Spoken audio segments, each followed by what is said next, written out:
কিছু মানুষ এত গভীরভাবে ভালোবাসে যে প্রিয় মানুষটাকে হারানোর কষ্ট তাদের কাছে অসহনীয় মনে হয়।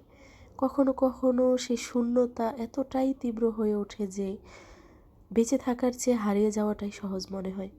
একটা কথা সবসময় মনে রাখা দরকার যে ভালোবাসা তোমাকে বাঁচতে শেখায় না, তোমার ভেতরের আলোকে জ্বালিয়ে রাখে না, সে ভালোবাসা তোমার জন্য না।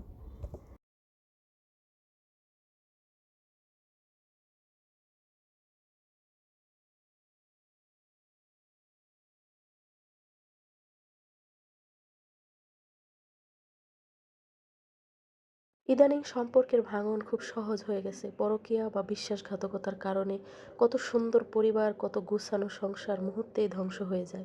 যে ঘরে একদিন হাসিতে ভরা ছিল সেখানে নেমে আসে নীরবতা আর অবিশ্বাস।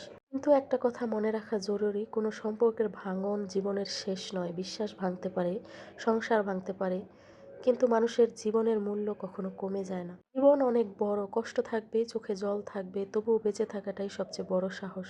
কারণ জীবন থাকলে নতুন করে শুরু করার সুযোগও থাকে, আবার নিজের জন্য দাঁড়ানোর শক্তিও থাকে।